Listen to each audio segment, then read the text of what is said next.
اعوذ باللہ من الشیطان الرجیم بسم اللہ الرحمن الرحیم الحمدللہ رب العالمین والصلاة والسلام علی اشرف الانبیاء والمرسلین وعلی آلہ الطیبین الطاہرین المعصومین المنتجبین ولعنۃ اللہ علی اعدائہم اجمعین من یومنا ھذا الی لقاء یوم الدین۔ ناظرین محترم، النور چینل کے توسط سے عقائد اسلامی کا سلسلہ صفات سلبیہ تک پہنچ چکا تھا۔ صفات سلبیہ کے چند ایک صفات ہم نے پچھلی نشست میں آپ کی خدمت میں بیان کر دیے تھے۔ ہم نے صفات سلبیہ کی تعریف بھی کی تھی کہ صفات سلبیہ یعنی خدا سے کسی صفات کے سلب کرنے کو نہیں کہتے ہیں۔ عرض کیا تھا کہ خداوند عالمین چونکہ ایک کمال مطلق ہے، مطلق کمال اور حسن کا پیکر ہے، لہٰذا اس پروردگار میں کسی قسم کی کمی اور نقص نہیں ہو سکتا، اور ان کمیوں اور ان نقص کو سلب کرنے کا نام صفات سلبیہ ہے۔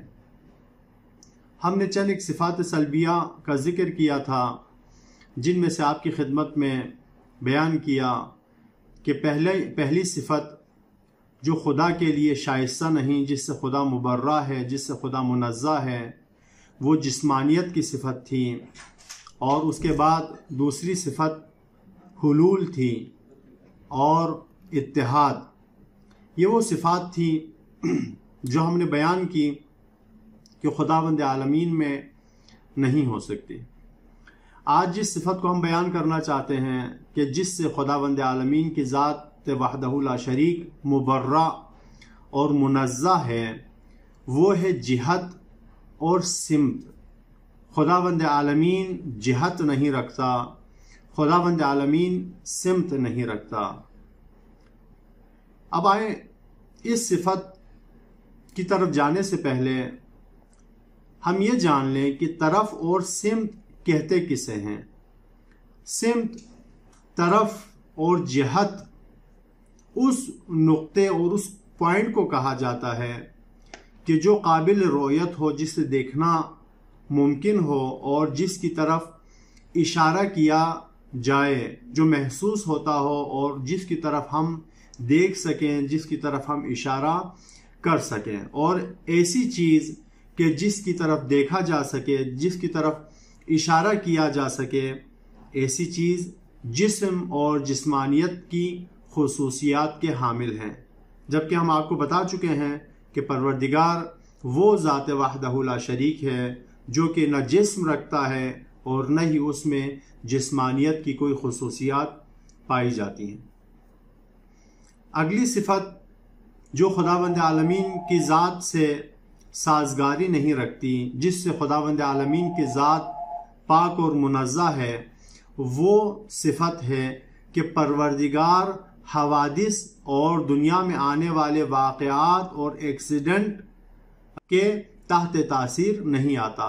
نہ اس پر کوئی حادثہ واقع ہو سکتا ہے، نہ پروردگار کسی حادثے کی زد میں آ سکتا ہے۔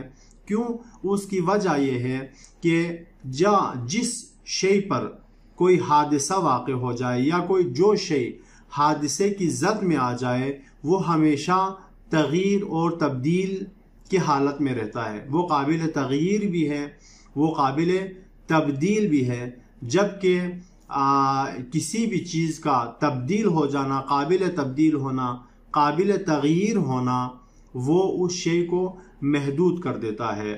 اس قابل تغییر ہونے والی شے کے ذریعے سے، اس تبدیلی لانے والی شے کے ذریعے سے وہ موجود محدود ہو جاتا ہے۔ جبکہ ہم آپ کی خدمت میں بتا چکے ہیں کہ پروردگار ہر طرح کی محدودیت اور ہر طرح کی حدود سے پاک اور منزہ ہے۔ صفات سلبیہ میں سے اگلی صفت جو ہم آپ کی خدمت میں بتانا چاہتے ہیں وہ یہ ہے کہ خداوند عالمین پر کوئی درد غالب نہیں آ سکتا، کوئی بیماری غالب نہیں آ سکتی۔ الم اور درد سے ذات وحدہ لا شریک منزہ اور مبرہ ہے۔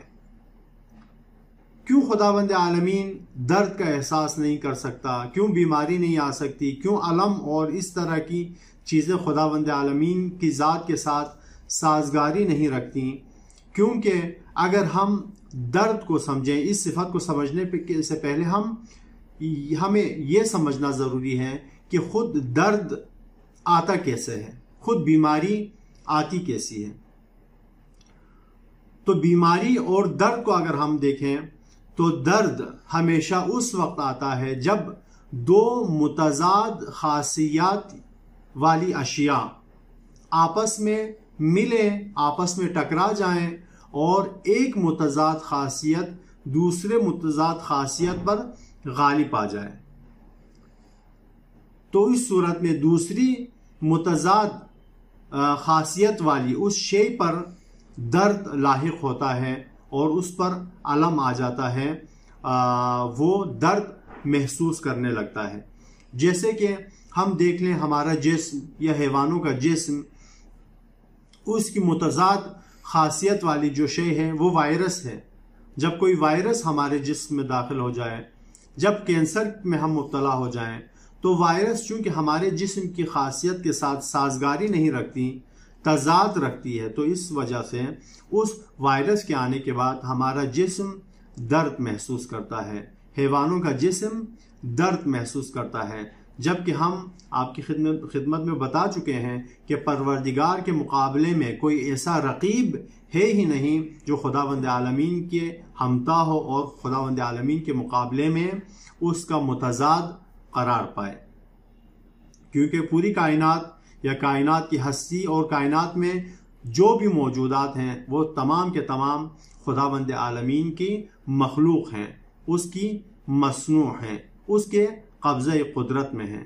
کوئی شیء کائنات میں نہیں جو خدا کی رقیب بن سکے، جو خدا کے رقابت میں آ سکے۔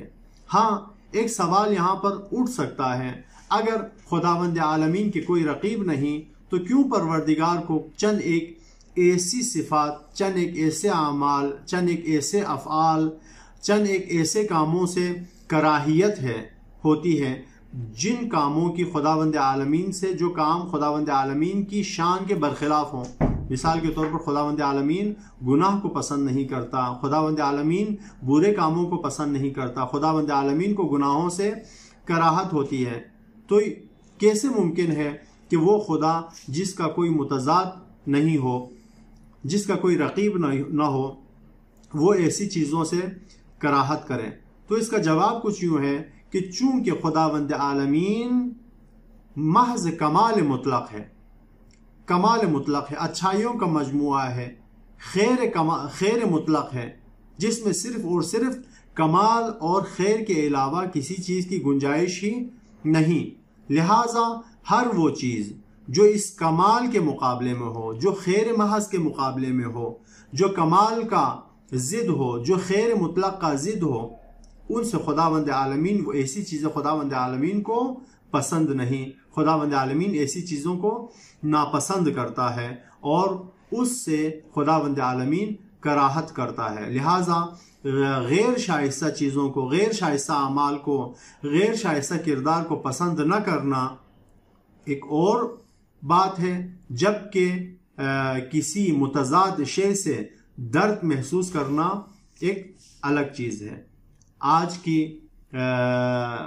نشست میں ہم اتنا ہی بیان کریں گے، انشاءاللہ اگلا موضوع آئندہ نشست میں بیان کرنے کی کوشش کریں گے، اور صفات سلبیہ کے آئندہ صفات کو آنے والی نشست میں ہم بیان کریں گے۔ وصلی اللہ علی محمد وآلہ الطاہرین۔